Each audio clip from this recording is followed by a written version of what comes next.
도봉 노원 같은 경우는 뭐 그러니까 거기가 안 오른다는 뜻이 아니라 안 올랐던 데가 더 많이 오르겠죠. 근데 그랬는데 아까 마이크 타이슨 말씀드린 것처럼 묵직한 애가 그 속도로 똑같이 따라가면 어떻게 되겠냐는 거예요. 그래서 누구나 내 집 마련하는 그날까지 오늘은 이맘때면 생각나는 소상공인 이상우 인베이드 투자자문 대표님 오셨습니다. 안녕하십니까. 예, 소상공인 이상우입니다. 소상공인 생활은 좀 어떠신가요? 뭐 한숨이 절로 나오죠. 뭐. 회사 다니는 게 생각보다 편하고 좋습니다, 여러분. 모두 다 회사 생활 열심히 하시기 바랍니다.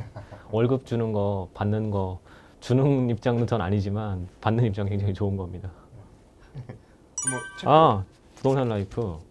예, 정기구독 부탁드리겠습니다. 정기구독.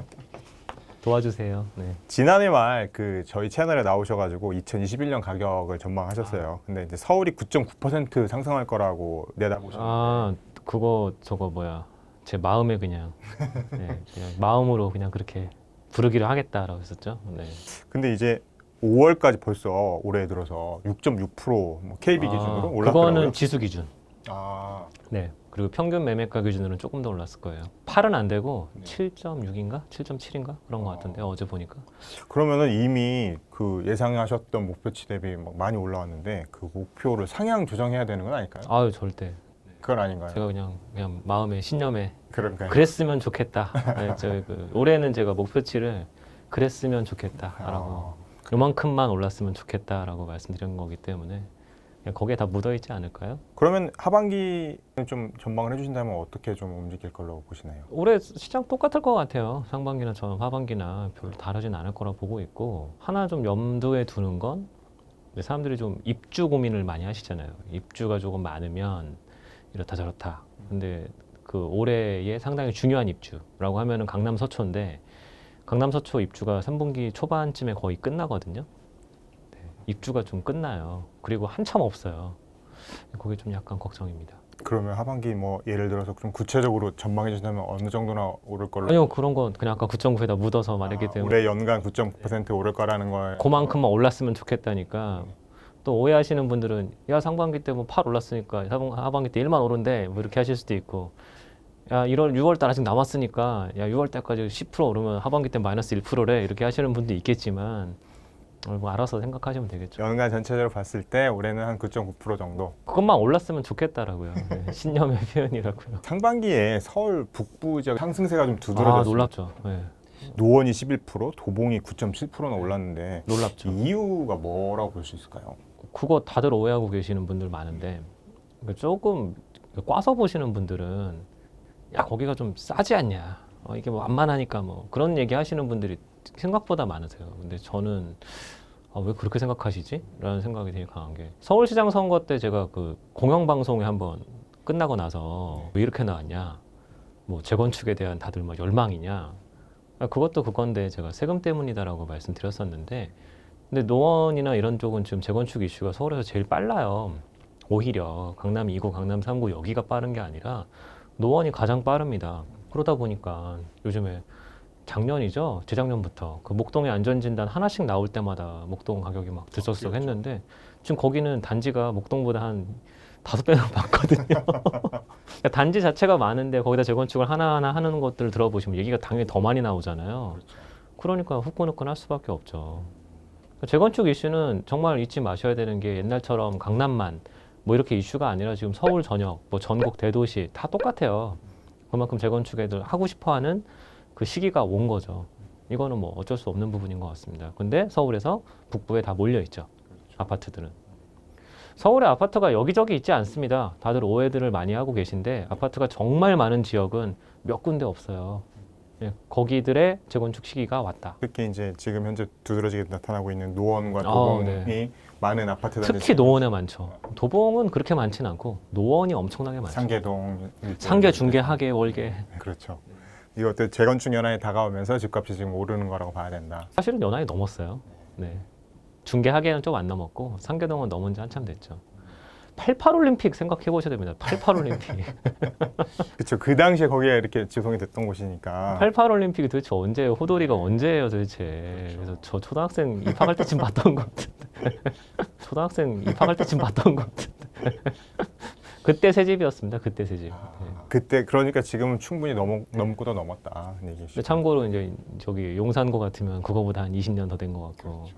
강남구는 그거보다 10년 더 된 것 같고 뭐 그런 거죠. 그리고 또 연말 전망에서 강세 지역으로 꼽았던 서연고 안과 그 자꾸 회자되네요. 예, 네. 그렇게 묶으셨는데 서초, 연제, 고양, 안양, 과천 이렇게 묶으셨는데 이 가운데 유일하게 서울 지역인 그 서초가 좀 다른 지역에 비해서 조금 상승세가 눈에 띄지 않았어요. 네, 네 맞아요. 그래서 이유가 많이 좀 질책 받고 있고 뭐 사람이 이렇게 신통방통하지 않다, 뭐 작도를 좀 못한다, 뭐 이런 얘기들 많이 듣고 있고 요즘에 특히나 인천을 지목하신 분하고 비교하시는 분의 지적도 받았습니다. 저는 네, 뭐 아무튼 뭐 다 저의 잘못이니까. 네. 그래서 뭐 제가 뭐 도사도 아니고 그래서 근데 서초는 제가 생각했던 이벤트들이 약간씩 늦어졌어요. 약간씩. 근데 그게 요즘 들어서 두두두둑 다 진행이 되는 것 같아요. 그래서 서초는 올해 제가 가장 걱정했던 게 이사. 사람들이 대규모로 이주를 나가면 어떻게 될까. 그게 가장 제가 걱정했던 부분이었는데 드디어 나가고 있어요. 조금 빨리 나갈 줄 알았어요. 전 조금 빨리 나갈 줄 알았는데 그게 조금 늦어졌고 그 조금 늦어진 효과가 지금 2주 동안 KB든 감정원이든 전세 가격 흐름을 구별로 보면 엄청나죠. 지난주 엊그제 금요일 날 나왔던 숫자를 보면 전국 최고 상승률의 서초구인데 전세 가격이 뭐 어느 세월에 그게 해결이 되겠어요? 그렇죠. 또 1, 2, 4주구가 지금 나간 이슈라고들 많이들 알려져 있는데 3주구도 나가야 되거든요. 3주구가 작다고 하지만 그렇게 작지도 않거든요. 그래서 서초구는 이제 전세 가격이 되게 올해 좀 힘들죠. 그리고 제가 아까 시작할 때 말씀드렸지만 강남 서초의 입주가 좀 있으면 거의 다 올해부는 다 끝나요. 네. 그러니까 방배그랑자이가 거의 마지막인데 올해 그것도 뭐 3분기 초반이고 서초그랑자이는 뭐 많이들 뭐 언박싱도 막 보시고 막 그러서 와 하시는데 그것도 뭐 얼마 안 남았고 이번 달이잖아요. 6월달. 그러니까 이제 입주로 인한 그런 아까 말씀 이주 수요를 흡수해주는 방법이 그렇게 많지 않다는 거죠. 서초구는. 그런데 뭐 지난달에 그 장관 후보 네. 그때 저거 청문회. 청문회 때 뭐 고속도로 지하화 맞아요. 그것도 심지어 서울 부분도 아니고 동탄까지 네. 뭐 어떤 언론에 보니까 뭐 그 곱하기 몇 하셔가지고 한 30조 가까이 든다고 막 하시더라고요. 어휴 뭐 그런 거 들어보면 이슈가 되게 많구나. 고속도로에 네. 연접해 있는 또 서초구 지역은 제가 예전에 요 부동산 라이프 그때 한번 나왔을 때도 말씀드렸던 적이 있는데 제가 여기서만 말씀드리겠다고. 그래서 그때는 아마 기자님 아니시고 딴 네. 분이 그 전모 기자님이 하셨는데 자꾸 저희 고객들만 봐야 되는 정보를 자꾸 빼가려고 되게 그러셨었는데 거기 다 써놨었거든요. 뭐냐면 올해는 서초구에 호재성 개발 이벤트들이 아주 많은데 옛날과는 다르게 그냥 이렇게 공연불로 끝날 게 아니라 상당히 이제 현실화될 가능성이 높은 이벤트들이다. 그럼 그거 하나하나가 얼마나 서초구에 힘을 많이 주겠느냐. 여기서 뭐 지금 많이들 언급도 안 하는 것들이 뭐 정보사 개발, 그렇죠. 뭐 이런 거. 정보사는 뭐 이미 다 살 사람, 땅 주인은 이미 산 지가 옛날이고 개발하겠다고 발표도 했고 거기다가 이거 저거 하나씩 하는데 서초구를 이렇게 남북으로 나눠봤을 때 이렇게 위아래로 줄을 이렇게 거봤을 때 네.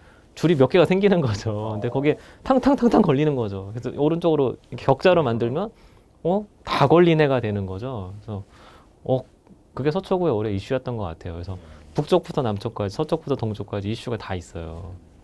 되게 신기하죠. 강남구는 동쪽에만 있잖아요. 예를 그렇죠. 들면 GBC 개발만 있잖아요. 근데 또 강남구도 엊그제 또 백화점 생긴다고 다들 되게 좋아하시던데 그것도 뭐 S 백화점이 생긴다고 막 와 하시는 제 주변 분도 봤는데 또 그렇잖아요. 그 동쪽, 남쪽, 또 북쪽은 또 얼마 전에 그 토지거래 허가제 묶였죠. 그러니까 뭐 서쪽은 강남구는 대부분 업무 지역이니까 여기도 또 송파구 같은 경우는 또 그제 또 그 잠실운동장 리모델 그렇죠, 뭐 그렇죠. 그거 또 서쪽. 우와 막 이거 이렇게 되는 거예요. 그래서 개발 호재가 많네요. 네, 개발 호재가 지난 10년간 다 눌려왔던 것들이 4월 달부터 갑자기 좀 이슈화가 되고 있고 근데 그런 것들이 사실 지난 10년간 왜 안 됐었는지 모르는 일들이었는데 이제는 하나씩 둘씩 해야 되는 상황들이 됐다는 거 그런 것들은 상당히 주목해 볼 부분이라서 아까 잠깐 또 저의 올해 아픈 손가락인데 서초구 왜 이렇게 안 오느냐. 그러면 서초구도 본격적으로 이런 것들이 이 현실화되기 시작하면서 올라갈 가능성이 근데 높겠네요. 사실 되게 많이 올랐어요. 제가 여기서 맨날 해보는 게 있는데 제가 동별로 한번 보거든요 맨날. 동으로. 네, 그거는 지표가 따로 안 나와서 제가 정말 노가다를 합니다. 정말 빡신 하나하나 다. 굉장히 힘든 체크하시는군요. 굉장히 힘든 일을 해서 계산을 하는데 저번 달 1등이 방배동이었어요. 강남 2구에서 상승률이 동별로 봤을 때 방배동이 제일 많이 올랐어요. 얼마나 올랐어요? 뭐 2점 몇인가 찾아봐야 되는데. 지난달에 네. 어디 있어? 아니 이건 저 요번 달 거구나. 저번 달 거구나. 이제 6월 달 걸 어제 네, 마감을 네. 해가지고 2%좀 넘게 올랐더라고요. 그래서 상당히 많이 오른 거죠. 월간으로 그렇게 그렇죠. 오르는 걸 보면 그럼 방배동은 또 이렇게 많이 오를까 네. 생각이 많아지잖아요. 그래서 방배동 같은 경우가 더 놀라웠던 건 그 아까 반포조공하고 근접해 있는 아파트들 같은 경우는 전세가가 한 달에 40%가 올랐더라고요. 그래서 물론 엄청 쌉니다. 낡았기 때문에 엄청 전세가가 낮은데 그런 이주 효과들로 인한 그 약간 풍선 효과들이 전세값을 팡 튀어주는 효과들도 있고 뭐 거기도 재건축 안 하는 것도 아니니까 또 이슈들도 있고 하니까 참 재밌죠. 그래서 강남 서초구에서 다들 뭐 압구정 뭐 이런 것도 아니더라는 거죠. 이미 많이 올라오고 있었고 계속 오르고 있었고 그 제가 요번 호에 한번 썼는데 마이크 타이슨 네. 그것도 또 80년대 선수죠. 저도 그렇죠. 기억이 가물가물한데 마이크 타이슨이 한 대 때리는 거랑 제 주변에 이렇게 헬스 열심히 하시는 분이 한 대 때리는 거에 그 파괴력이 다르잖아요. 다르죠. 그래서 강남구와 서초구의 문제는 기본 가격이 다르기 때문에 상승률이 여기서 붙어버리면 그렇죠. 파괴력이 좀 많이 큽니다. 그래서 서초구는 약간 좀 그런 관점, 강남은 좀 그런 쪽에서 보셔야 되는데 저번 주부터 속도가 좀 나더라. 매매가도 마찬가지예요. 전세가는 엄청 낮지만 매매가도 슬슬 속도가 서초구가 붙고 있습니다. 전세가가 먼저 오르고 그다음에 매매가도 같이 지금 따라서 오를 가능성이 높다. 이렇게. 근데 그렇게 돼버리면 또 사람들 고민이 많아지는 거예요. 뭐냐면 어떤 겁니까? 흔히 말하면 갭이 작아지잖아요. 그렇죠. 물론 뭐 5천만 원, 3천만 원 아닌데 막 줄어들면 또 마음이 약간 두근세근 거린다는 거죠. 살까 말까 고민을 하게 되는 거죠. 그런 사람들이 없겠냐고요. 생기죠. 왜냐면 견물생심이라고 사람이 이렇게 내 손 요 바운더리 안에 이렇게 하면 당할 것 같은데라고 하면 누가 뒤에서 탁 밀어주면 탁 잡잖아요. 그러니까 그런 것들이 되게 사람들의 마음을 복잡하게 해요. 그렇군요.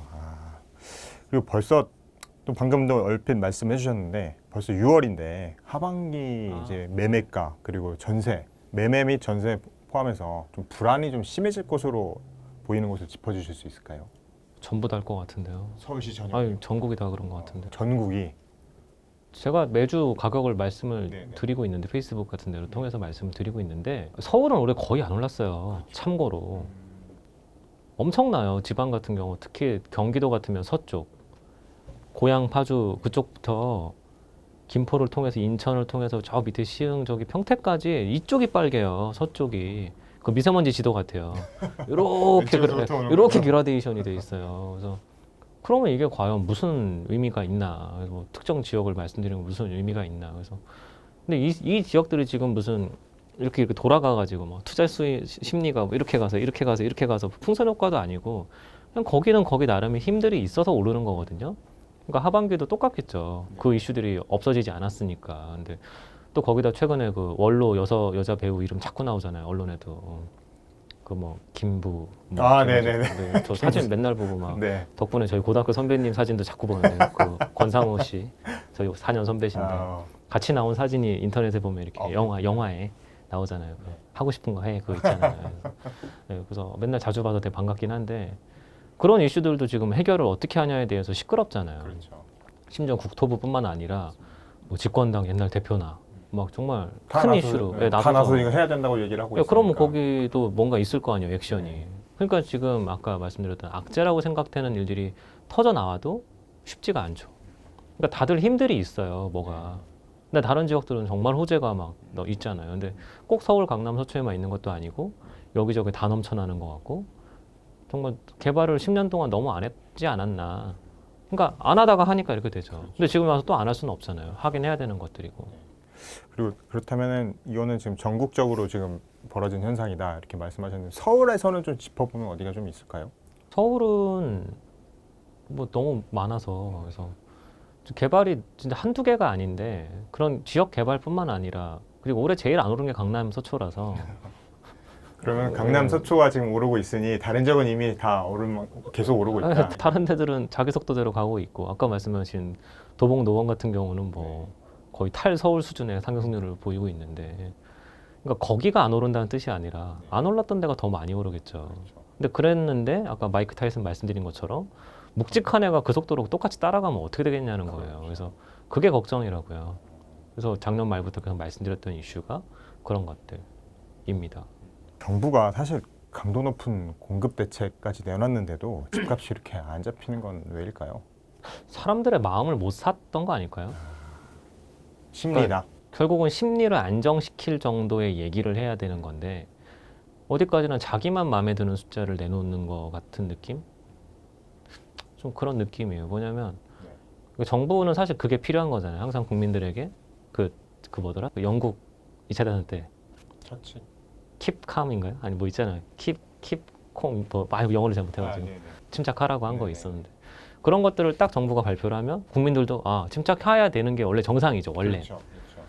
근데 왜 지금까지 계속 사람들이 침착하지 않을까는 신뢰를 못 얻었던 것 같아요. 정책에 대한. 정부가 정책의 신뢰를 국민들은 심어주지 못했다. 그거는 사실 부모님도 똑같은데 저도 애 키워보니까 애들이 제 말을 잘 들으려면 제가 되게 모범을 보여야 되고 애들이 아버지 어머니 말은 들어야 된다 이런 것들을 때려서 가르치는 게 아니라 자연스럽게 그렇죠. 존경이죠 일종의 그리고 경외 막 무섭고 약간 그런 게 있어야 되는데 그런 것들이 이제 시장에서 잘 안 먹히는 것 같아요. 아까 공급책도 비슷한 것 같고요. 네. 그리고 대표적으로 뭐 LH 같은 거 겪어보니까 그렇죠. 불신이 더 커졌죠. 사람들이 화가 좀 나야 말이죠. 이건 LH 사태는 좀 심각하잖아요. 근데 뭐 해체는커녕 뭐 이번에 쇄신안 보니까 뭐 회사를 3개로 만드네 만에 사장님도 3명 되고 뭐 잘 다 만드는 느낌이에요. 네. 그렇죠. 그건 좀 어려운 문제인 것 같아요. 사람들에게 마음을 사는 거. 그게 사업의 기본이고 연애의 기본 아니겠습니까? 마음을 사야죠 사람의 그렇죠. 돈으로 누굴 사는 게 아니라. 네. 그러면은 일단 정부의 대책이 결국에는 신뢰를 얻지 못했기 때문이다 말씀하셨는데 또 지금 오세훈 시장 당선 이후에 또 재개발 관련된 활성화 방안을 내놨습니다. 이런 기대감도 좀 반영된 게 아닐까요? 저게 이제 또 서울에 아까 서울 어디가 인기 지역이냐. 네, 네. 아까 아파트 제가 특정 지역에 몰려 있다고 그랬잖아요. 네. 아파트 많은 데들이 별로 없다고. 그 나머지는 뭐냐? 아파트가 아니라 다 재개발지들인 거죠. 지금 와서 보면. 그러니까 이제 아파트 지역 아닌데도 후쿠루쿠루쿠루쿠. 그러니까 예전엔 아파트가 좀 주도했다면 이제는 아파트가 아닌 재개발 지역 주택 뭐 이런 심지어는 재개발지도 아니었던 데들도 재개발지가 돼가니까 우와 그러니까 재개발지들도 오르고 아파트가 곧 될 거니까 아파트는 아파트니까 근데 아파트도 재건축이 다 왔으니까 얘는 재건축 얘는 재개발 후보지도 아니었던 데들은 재개발 후보 그러니까 이제 그라데이션이 결정이 되죠. 그렇죠. 금방 되는 애, 그 다음 되는 애, 되래, 뭐 언젠간 되래, 태어나래, 안 태어나래 이게 주르륵 되는 거죠. 이걸 어떻게 해요? 후끈후끈하군요.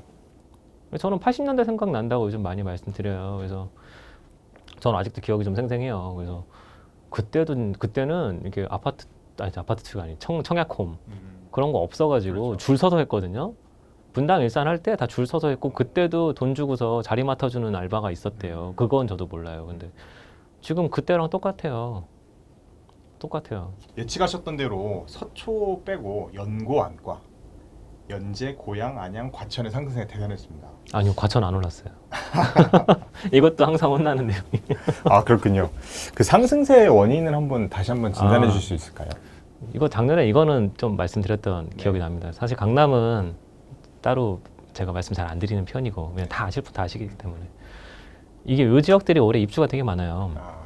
참고로 고양 빼고, 그러니까 연제도 그렇고 저기 안양도 그렇고 특히 올해 안양은 엄청난 입주장이거든요.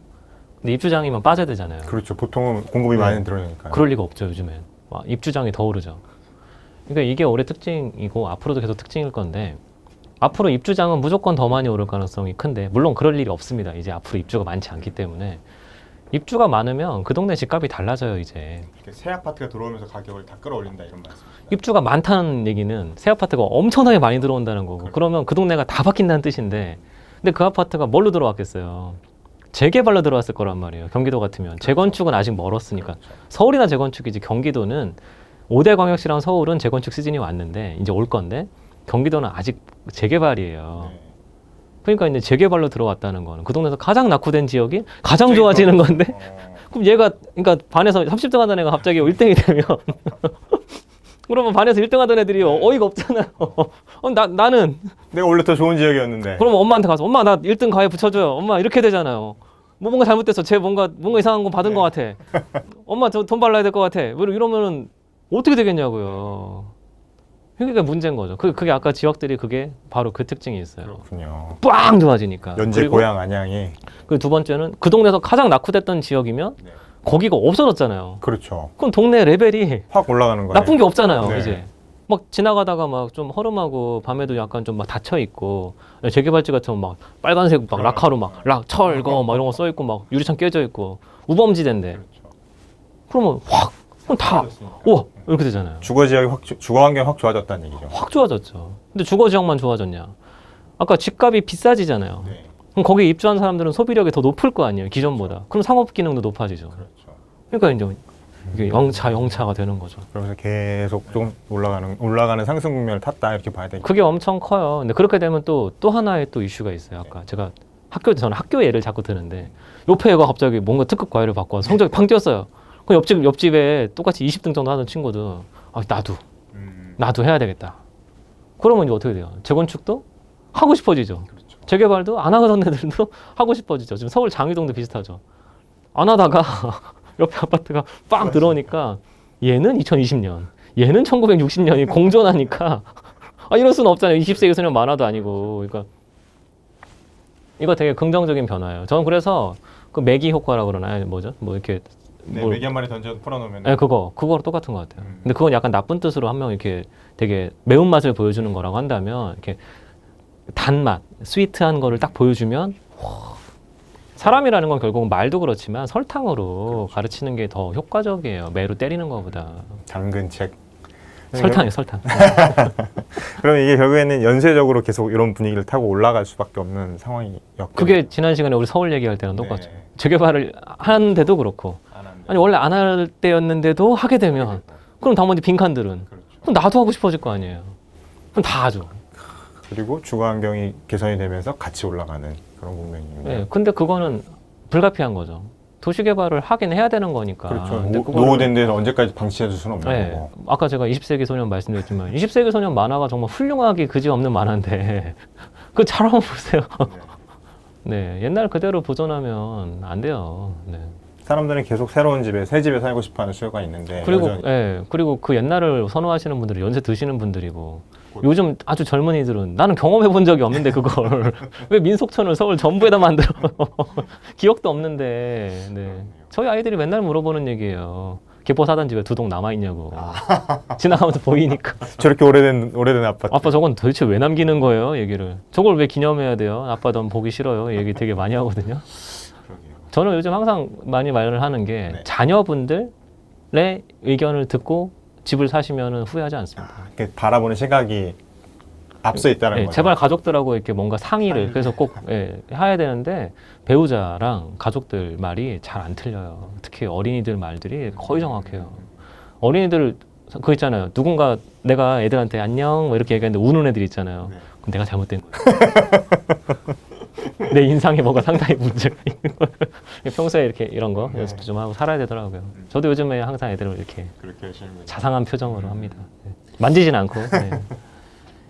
인천하고 시흥도 전국적으로 최상위권 상승률을 기록했습니다. 시흥은 이제 성스러운 곳이죠. LH 효과로 인해서 이제 시흥은 더 이상 언급하지 않겠어요. 제가 세종시는 성스럽기 그지 없어서 이제 네. 세종님 막 이러고 있는데 시흥은 급급이 되는 것 같아요. 아유, 성스러운 분들이 많이 갖고 계시기 때문에 아니요 시흥은 뭐 시흥 광명은 뭐 그만 얘기해야죠. 그렇게 많이 갖고 계신다는데 아무튼 뭐 그렇고. 뭐 시흥 근데 한번 가보시면 정말 그 빈 땅이었던 데들이 아파트가 원래 그렇죠. 아우 제2경인 제3경인 그쪽 가보시면 여기 어디였지? 여기 어딘데 여기 집이 많아? 이 생각 들 수밖에 없어요. 앞으로 가보시면. 근데 이미 다 올라와 있고 또 짓고 있고 근데 그것만 있나요? 뭐 서해선도 이미 뚫려 있고 또 뭐도 뚫릴 거고 월곡 판교선도 뭐 할 거고 그러면 막 이렇게 아까 제가 강남 서초에 요 종방향과 횡방향이 뭐 이렇게 호재들이 넘친다고 했는데 서울 경기도 서쪽도 이 종방향 횡방향의 호재가 넘쳐나요. 우와 얘 진짜 터져 나겠네요. 우와 그런 거죠. 그거고 인천은 북쪽은 개발이고 검단부터 시작해서 그쪽 그렇죠. 계양구 쪽은 개발이고 이쪽 안으로 내려오면 재개발이고 뭐 부평도 그렇고 미추홀도 그렇고 남구도 그렇고 뭐 여기 막 재건축 재개발 송도는 송도고 그렇죠. 송도 또 다른 영향이죠. 네, 그러니까 이렇게 우와 전체적으로 핫할 네, 수밖에 다 없는. 핫해가 되는 거죠. 어. 거기다 뭐 7호선 연장이다, 뭐 연장이다, 뭐 기차 막 아까 GTX, 뭐 GTX다, 뭐다 뭐 B도 있고 뭐 D도 얘기네. D도 있고 뭐 E도 있을 거고 F도 나올 거고 뭐 바카스 이런 거 같고. 네. 그리고 또 최근에 수원하고 안산을 비롯해서 또, 예. 네, 주거 환경이 개선되는 지역의 집값도 크게 올랐는데요. 수원 또 하면 말 많은데 그렇죠. 아니 수원이 도시가 얼마나 큰지를 다들 까먹고 계시는데 100만 명이 훌쩍 넘습니다. 훌쩍 넘어. 광역시가 왜 안 되는지도 저 의아할 따름이죠. 수원도 그렇고 고양도 그렇고 용인도 그렇고 다 100만 명 넘는 도시인데 광역시를 안 달아주죠 이제. 근데 그 정도로 급이 다른 도시라는 거예요 벌써부터. 근데 주거 환경은 좀 힘들죠. 오래됐죠. 특히 수원은 거의 서울 사대문 안에 갔죠. 왜냐면 거기도 성이 있으니까. 네, 그렇죠. 가보시면 정말 이거 꼭 이거 보존해야 되나? 높이 제한 둬야 되나 굳이? 그 정도가 들 정도로 수원 그 사대문 안에 장안문 뭐 있잖아요 팔달문 그 안에만 들어가시면 조선시대죠. 이거 너무 좀 과하다 싶을 정도로 그게 있다 보니까 주변을 개발을 하는데 그 덕분에 개발이 엄청 많은 거죠. 또 밖에는 대표적으로 광교지만 그렇죠. 영통도 영통도 엄청 많죠. 뭐 호매실도 또 뭐야 저기 그 공항 공군기지 근처도 그렇고 막 되게 많잖아요. 거기다가 장안구 같으면은 옛날 공장이 많던 데들이니까 그 공장 땅에다 아파트를 막 짓잖아요.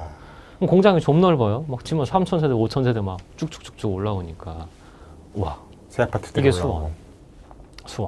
근데 거기다 지금 광교는 그 S전자 덕분에 사람들이 연봉이 막 넘쳐나니까 그렇죠. 거기가 집이 막 갑자기 막 20억을 가고 막 이러니까 또 이제 선도 효과 밴드웨건인가요? 앞으로 끌고 가요 걔가. 끌고 가고 그 사람들이 옛날에 살던 데가 영통인데 영통도 이제 재건축 연한이 얼추 오고 있어요. 이런 거죠. 그러니까 서울하고 똑같아요. 모든 도시들이 축소판이에요. 서울에 이미 다 한번 봤어야 했는데 막상 서울이 더 늦고 딴 데가 똑같은 이슈를 더 빨리 하는 이슈들이 나타나는 거죠. 그러니까 안산 얘기하셨는데 안산은 요즘에 좀 재밌는 일들이 많은데 안산은 전국에서 보석이 2개 묻혀있는 도시예요. 보석. 예, 우리나라에서 원래 나오지도 않은 다이아몬드가 2개가 턱하니 박혀 있어요. 컬리넌 같은 게 턱턱 박혀 있어가지고 다이아몬드가 2개가 있는데 이미 하나의 다이아몬드에는 기차를 연결했어요. 근데 그 다음 다이아몬드에 기차를 연결할 차례고 그러면 다이아몬드를 캐러 오잖아요. 이제 막 블러디 다이아몬드 막 나도 달려가서 그러니까 다이아몬드가 박혀 있는 거를 다들 잊고 있었다는 거죠. 근데 이쪽 한쪽 다이아몬드는 재건축을 거의 다 했어요. 아까 기차도 깔렸고 이제 이쪽이 기차가 이제 깔려야 될 차례죠. 이게 이제 그 아까 도심의 재건축 이슈들. 안산도 되게 오래된 도시예요. 역사는 되게 짧은데 낡기는 좀 많이 낡았죠. 그냥 공단을 지으면서 아파트를 짓는 게 한참 옛날이니까 이제 거기서 재건축 이슈가 굉장히 활발. 그러니까 이제 4호선 라인, 아니 4호선 안산선 라인과 없던 지하철 라인 여기에 다 집들이 재건축을 들어가고. 신기한 건 뭐냐면 이제 한양대 캠퍼스 밑으로 집들을 막 엄청나게 졌어요. 엄청나게 졌어요. 막 정말 막 브랜드 정도가 아니라 대단지 막 랜드마크급 단지들을 심지어 바다도 보여요. 거기는 뭐 리버뷰가 아니고 오션뷰예요. 그것만이냐? 그럼 또 이제 밑으로 조금 내려가면 시와하고 약간 걸려 있는데 시와 MTV라고 뭐 이렇게 뭐 있어요. 시와호 근처에다가 그럼 거긴 또 이제 그 뭐야 라군뷰 호수뷰. 근데 거기도 엄청 커요. 그러니까 이게 저도 사실은 1가구 2주택 이런 얘기만 없으면 그냥 별장처럼 하나 사고 싶더라고요. 너무 좋아. 막 이게 상품성이 저런 걸? 아니 저런 걸? 아무리 뭐 생활형 숙박시설이든 뭐든 간에 넌 숙박을 못 하니까 아니 이런 상황이에요. 주말에 가서 쉬고 싶은. 뭐 주말에 집이 더 편하긴 한데. 네. 와 그러니까 이 안산은 우시야. 근데 그 아까 시흥 잠깐 얘기했잖아요. 거기도 우시야. 아까 도로 뚫리는 데들, 아까 그쪽 뭐 시화호 쪽, 뭐 다 있는 거죠. 그 지역이 다 지금 다 후끈후끈하네요. 개발이 엄청 많으니까.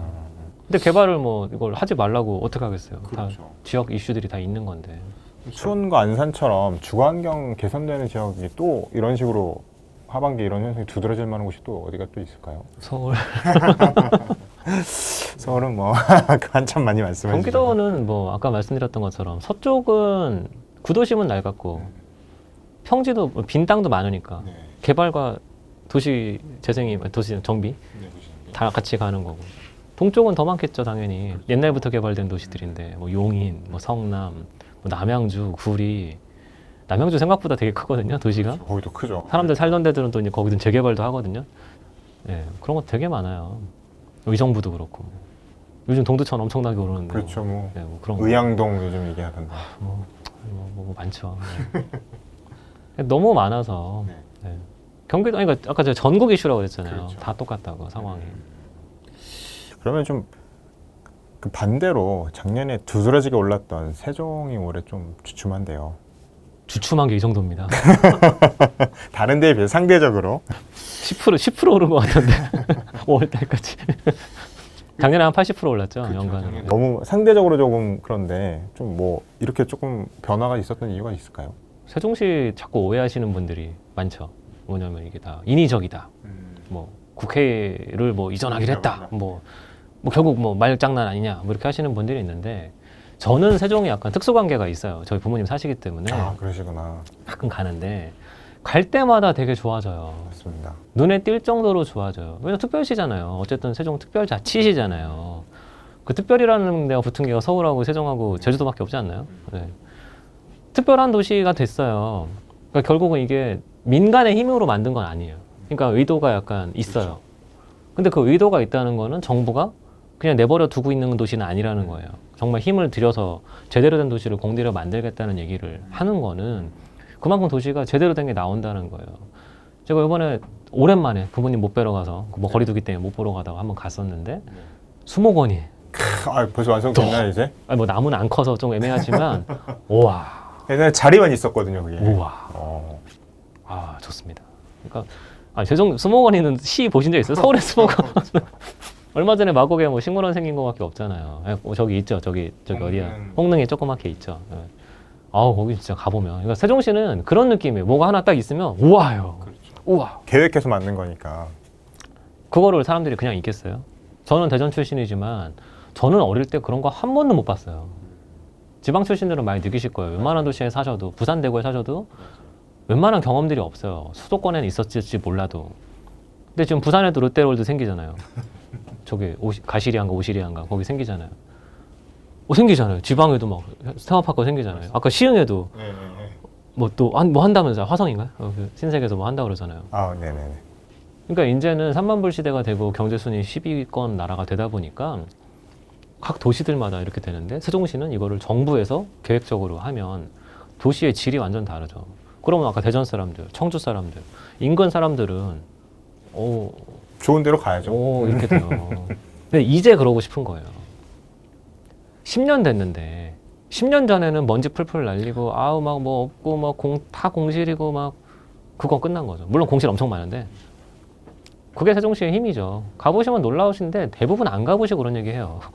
갈 일이 없어요. 사실 일반인들은 갈 일이 없어요. 교통도 나쁘고. 저도 근데 거기서 한 1년 정도 살아봤는데 네네네. 너무 좋아. 사실 그 안에서만 살기는 너무 좋죠. 좀 안개 많이 끼는 거 약점인데 그거 빼고 뭐 최고죠. 겨울에 좀 추운 거 생각보다 많이 추워요. 세종시가. 내륙이라서 세종시가 강바람이 엄청나게 심한데 춥고 덥고 근데 습하고 확실히 좋죠.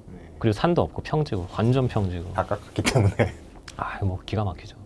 근데 그 기가 막힘을 세금으로 기가 막히게 만들어 놓은 건데 나쁠 리가 있겠어요? 그럼요. 네. 돈을 얼마를 넣었는데요, 거기다. 앞으로 더 들어올 예정입니다. 그렇죠. 국회가 할지 안 할지 몰라도 더 들어올 예정입니다. 종합병원 생겼죠, 참. 맞아요. 충남대병원. 맞아요. 네, 거기도 그런 것도 크죠. 들어가고. 네, 엄청 크죠.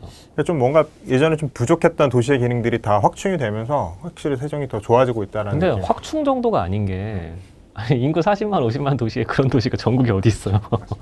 특별시니까. 특별시니까. 특별하다니까요. 그래서 오해하지 마시고 진짜 앞에 특별이라는 말이 붙어 있는 거를 그냥 이렇게 허투루 듣지 마세요. 그래서 그런 말들은 정부가 굉장히 신경 쓴다는 겁니다.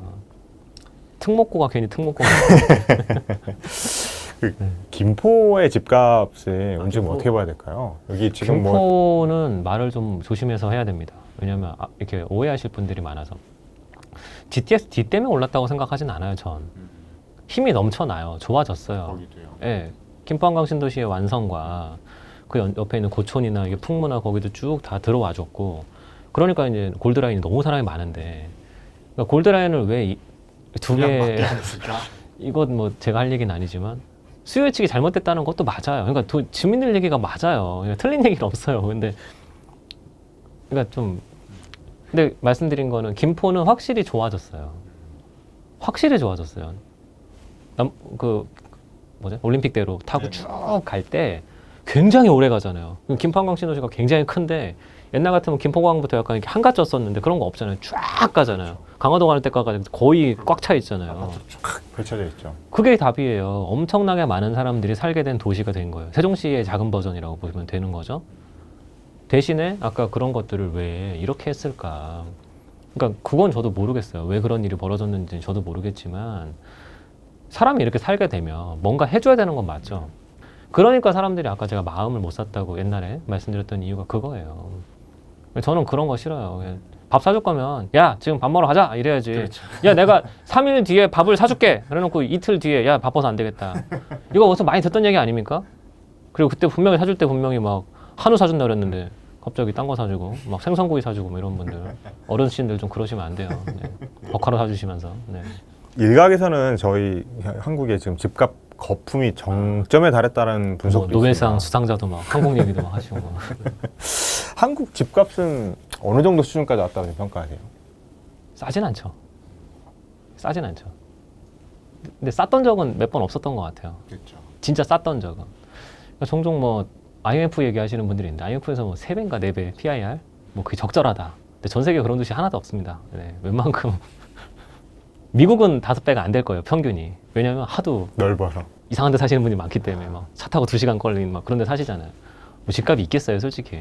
그러니까 미국이나 뭐 유럽이나 가보시면 아니 왜 이 나라는 선진국인데 집값 이거밖에 안 해 하는 집들 많죠. 물론 엄청 멀어요.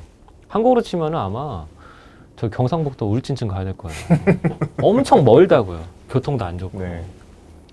그러니까 이게 집값이 싸진 않다는 거 이제 저도 비싸지 않다는 말을 하지 않는데 싸진 않다는 말은 확실히 해요. 싸진 않는데 언제가 쌌었냐? 13년, 14년에 쌌죠. 그렇죠. 그때는 너무 쌌죠.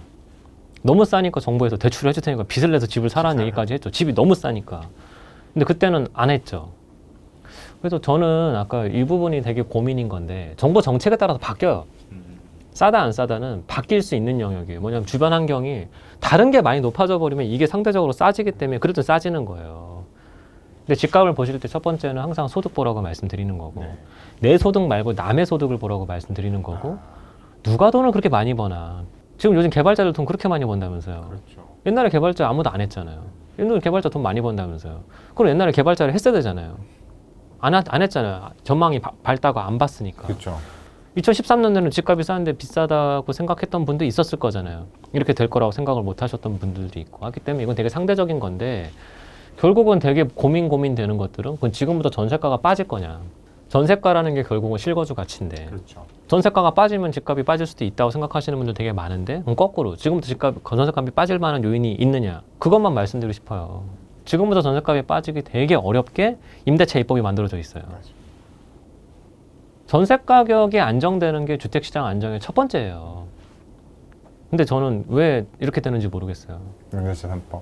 임대차 3법도 그렇고 주택임대사업자 제도도 자꾸 이렇게 얘기가 자꾸 뭐 확정된 거 아닌데 지금 확정처럼 자꾸 얘기 나오지만 자꾸 이런 얘기가 K180 세대에서 이런 얘기가 나온다는 건 곤란하다는 거죠. 전세값이 안정된 사회가 좋은 사회예요. 집값이 좀 올라도 전세값이 안정, 진짜 빠지는. 17년도까지는 전세값 빠졌어요. 서울 전세값 계속 부진했어요.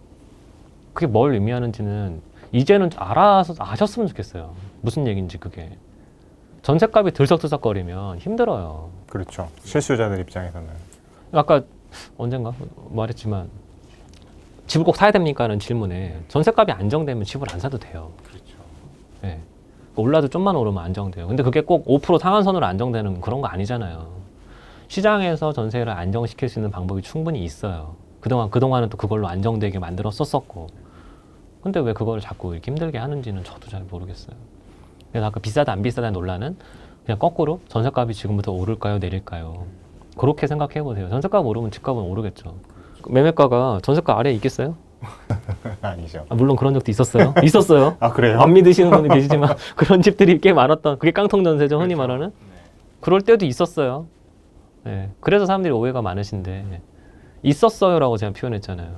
굉장히 드문 현실적으로 일어나기 힘든 일이죠. 전세가 안정이 오지 않으면 집값은 계속 오를 수밖에 집값의 없다. 안정을 논하려면 일단 기본은 전세값, 임대료가 좀 안정되는 일들이 벌어져야 되는데 그거는 제가 아까 뭐 상한선 도입 이런 걸로는 되지 않아요. 그렇죠. 사실 가격이라는 거를 어떻게 딱 정할 수는 인위적으로 정할 수는 없는 거잖아요. BTS 티켓 만약에 뭐 5만 원만 받고 판다, 뭐 심지어는 뭐 3,500원 받는다고 그게 3,500원에 팔리겠어요? 네. 항상 블랙 마켓이라는 게 존재하는데 세상에 수요라는 게 꾸준히 있는 한 어쩔 수 없는 부분인 것 같습니다. 수요 공급 얘기는 너무 하면 할수록 자꾸 사람들이 오해를 많이 하셔서 그만하겠습니다. 알겠습니다. 그리고 또 여당이 또 최근에 그 무주택 서민 실수요자들한테 LTV를 최대 70%까지 완화하는 카드를 내놨는데요. 아, 이 그거요? 정책이 또 집값을 자극하는 방향으로 가진 않을까요? 그거 안 그래도 표면적으로는 그래 보이는데 요즘에 너무 애들 쓰는 말 자꾸 써서 국평호 국평호요? 국민 평균 5등급 뭐 그런 얘기 수능 예. 이게 뭐냐면 LTV 아무리 올려봤자 DSR을 해버리면 소득이 작으면 안 나오기 때문에 말장난이에요. 근데 그렇게 했을 때 웃겨지는 게 뭐죠? 이제 저런 거죠. 생애 최초 그렇죠. 무주택, 뭐 신혼부부, 만약에 뭐 단서를 달아서 해요. 맞습니다. 근데 여기서 되게 웃긴 거 하나 말씀드려요. 이거는 말 그대로 제도기 때문에 마치 20, 30대를 위한 정책 같아 보여도 이게 40, 50대를 위한 정책이 될 가능성이 꽤 커요. 왜냐? 생애 최초로 40, 50대에 살 수도 있잖아요. 그렇죠. 얼마든지 가능하죠. 그때까지 무주택이었다면. 심지어는 50살에 결혼할 수도 있잖아요. 그렇죠. 그러면 그분들이 소득이 많잖아요. 그럼 그분들은 90% 받을 수 있잖아요. 그렇죠. 만약 예를 들면. 맞네요.